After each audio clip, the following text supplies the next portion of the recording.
Court is on the record in the City of Pontiac versus David Wooding, case number...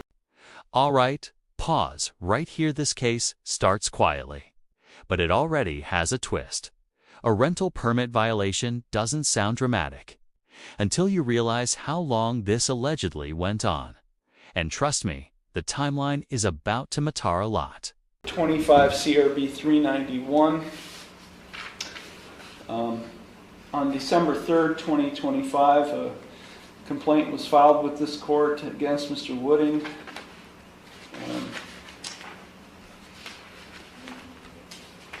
Complaint or service of the complaint was attempted by the bailiff.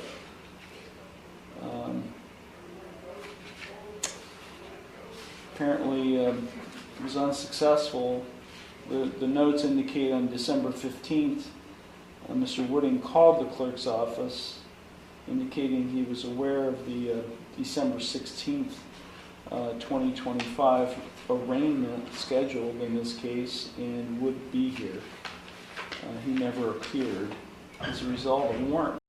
This is a big moment.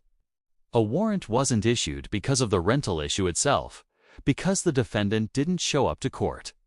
Missing court dates is often what turns minor cases into major headaches. Would you risk ignoring a court summons? Was issued for his arrest as a result of a verified motion filed by the law director's office. Mr. Wooding was just here on an eviction case, and he appeared on that case, and so since he is here, we're going to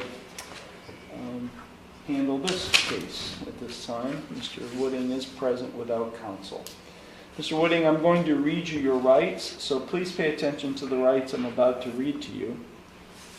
You do have a right to be informed of and to understand the nature and the elements of the charge filed against you. You also have a right to know the potential penalties that could be imposed. You're charged with one count of rental permit required. That is an unclassified misdemeanor. Now, in the complaint, it has a date range. You'll see from March 25th of 2024 through December 3rd of 2025, involving property at 316 East Main Road in Pontiac. Now, I haven't calculated the number of days that's involved, but suffice to say that's roughly 12 plus another 8, roughly 20 or so months. On average, 30 days a month, 30 days per month. That's roughly 600 days. The reason that's important because you do face, if convicted of this offense, a fine of up to $50 per day. Did you catch that math? The judge just casually broke down a potential $30,000 fine, and that's completely legal here. This is how civil-style violations quietly turn into financial nightmares. Of any violation. So, do you understand the maximum potential penalties you could face if convicted? You'll have to speak, sir. Yes. Yes, okay. You do have a right to remain silent and not to say anything during this hearing that might incriminate yourself. Any statement you make could be used against you. You also have a right to a trial to the court. That would be a trial to the judge. At that trial, you would have a right to cross-examine witnesses and to confront evidence presented against you. You would have a right to use the court process to secure the attendance of any witness who you would want to testify on your behalf.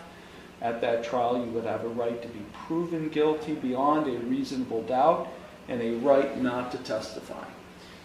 You also have a right to have an attorney represent you in this case. You're not entitled to court-appointed counsel. This is not a jailable offense, but you do have a right to retain the services of your own attorney and to consult.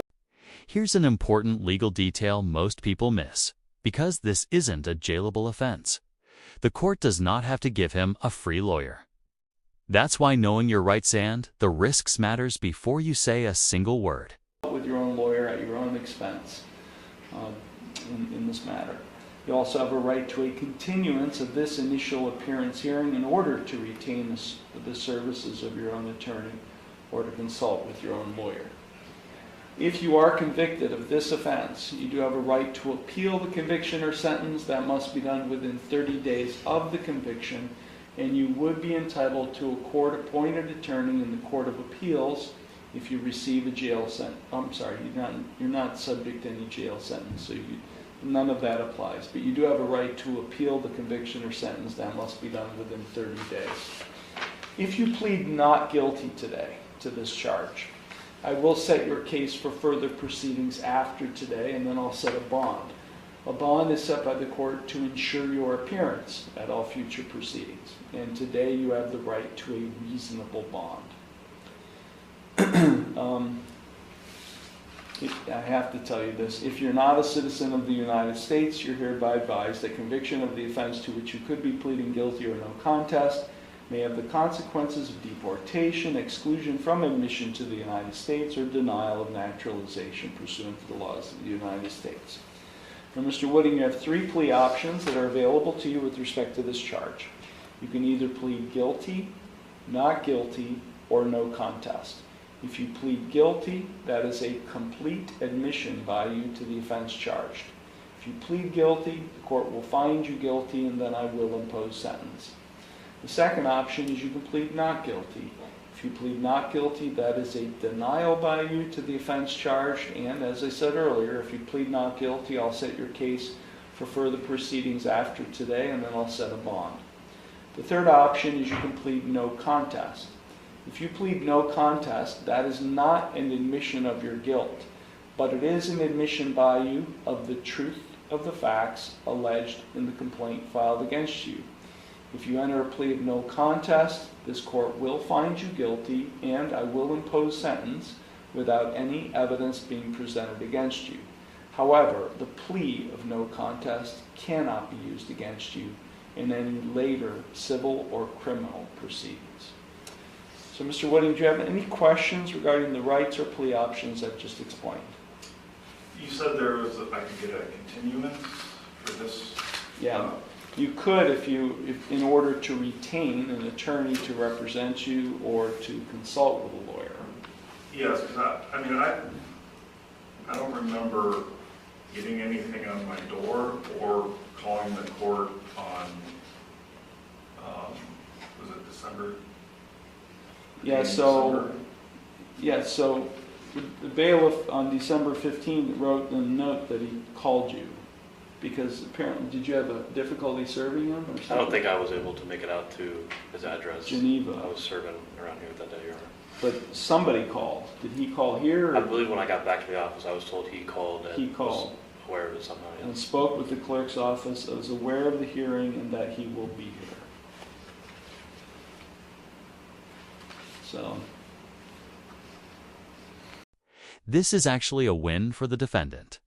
The judge lifts the warrant immediately since he showed up. Judges want compliance, not chaos. Showing up even late can change everything. I'm lifting the warrant and warrant block, so what you're here, I'm lifting that, so I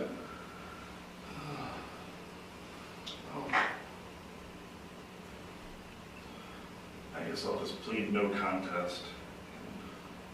You'd like to plead no contest? Okay. You understand by pleading no contest that you'd be waiving all of the trial rights I just explained to you. That's correct. You'd also be waiving your right to an attorney. Is that what you wish to do? That's correct. Okay. No contest pleas are unique. Before I can accept it, the law requires me to obtain an explanation of the circumstances. When the law director or prosecutor filed this charge, he submitted a bond recommendation, which is consistent with the complaint, but it alleges that on or between March 25th, 2024 and December 3rd, 2025, the defendant failed to obtain a rental permit for a rental unit at 316 East Main Road in the city of Conneaut. Is there any objection to that explanation? No. Okay. Court does accept the explanation of circumstances. I do find the defendant's plea of no contest to this charge to be knowing, voluntary, and intelligent. The court will accept the no contest plea, and I will therefore find him guilty of this offense. Mr. Wooding, have you been in contact with the city of Conneaut to resolve this issue yet? I am not. Okay, so here's what I'm going to do. I'm going to defer sentencing today. I'm not going to sentence you on this. I'm going to defer sentencing for roughly 30 days to allow you and the city of Conneaut to see what you can do to, get permitted and get resolved. And then we'll come back. The law director or the prosecutor will be present at the sentence. And this right here is judicial discretion in action. Instead of slamming him with fines, the judge hits pause and gives him 30 days to fix the problem. Question for you: fair second chance, or should consequences come faster? Sentencing hearing will be able to explain to me, independent from you, whether you resolved the matter with the city and so forth. As I said, I will lift the warrant in the warrant block. I will set bond in the amount of $1,000 personal recognizance. You don't have to pay anything today. You're being released on your own recognizance. What that means is if we're going to give you a hearing date, another hearing date in roughly 30 days. If you fail to appear for that sentencing hearing, I could issue another warrant for your arrest, and then I could order you to pay as a penalty for failing to appear $1,000 in the city of Conneaut. Do you understand that? I do. Okay. Do you have any questions? You can go down the hall, the housing and zoning department. Yeah, they're just down the hall. Yeah, right. They'd be the ones to talk to. All right. Okay. Thank you. I think it's Ms. Hoover, Jennifer Hoover is probably the person you want to talk to. Anything else? No, that's it. Okay. You'll go to the clerk's window. They'll take care of you, sir. Thank you.